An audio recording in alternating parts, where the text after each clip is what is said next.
meant to disrupt the president both before and after his election. Joining me now, Congressman Matt Gaetz. He serves on a number of key committees, including Judiciary, Budget, and Armed Services. Great to have you here. Good to be here. And to see a group of you within the House of Representatives doing so much to meet the requirement, I think, that is fundamental.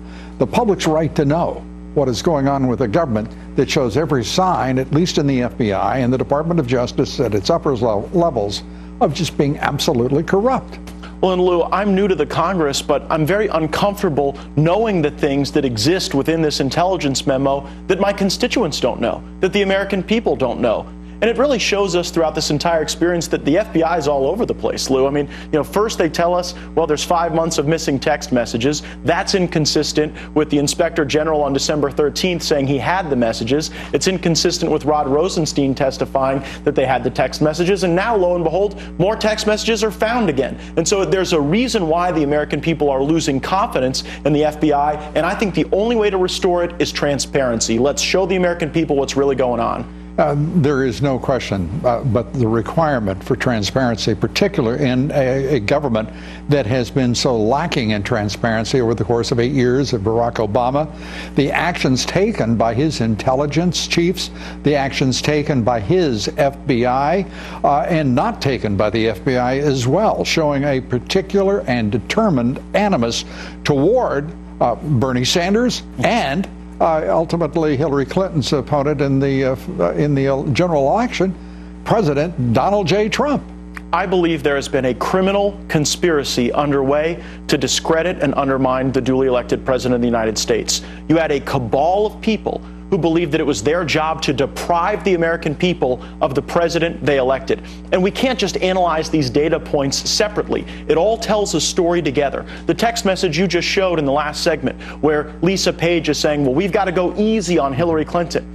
Link that to the emails that Andrew McCabe sent out in the Washington field office saying, we won't use the normal procedures. We won't empower the frontline FBI agents who are apolitical. We're going to suck this thing up to the head shed. And now we see what headquarters were doing with this investigation. They were doing everything they could so that Hillary Clinton never faced consequences. The special treatment at headquarters that was called for early, and obviously both Strzok and Page had gotten their instructions.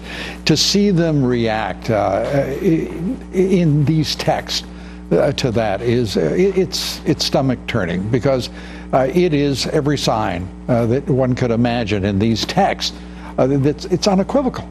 These people had made a determination and they sold out.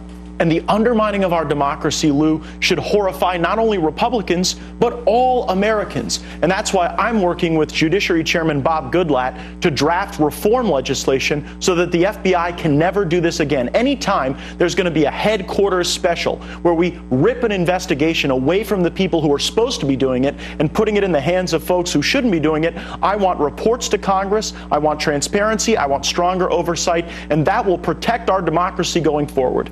Yeah, and fundamentally, we've got to do something about the culture that has grown up at Justice and the FBI. Because we have an FBI that does not complete investigations. We have an FBI that is used by politicians in a highly politicized Justice Department as a shield against the public's right to know, rather than a determined investigative agency, a storied agency whose rank and file are expected to be on the front lines, whether it is enforcing the law or whether it is going after our nation's national security threats. Well, and you mentioned this collusion between a political party and the FBI. I was sitting next to Mark Meadows reading this memo, and before he was done with the first page, he turned to me and said he never thought he'd see something in his life that was worse than Watergate. Yeah. And I fear that we may be approaching that, and that's why it's so important to release this information to all of the American people. And Lou, I think it's going to happen within the next 2 weeks. It may happen next week.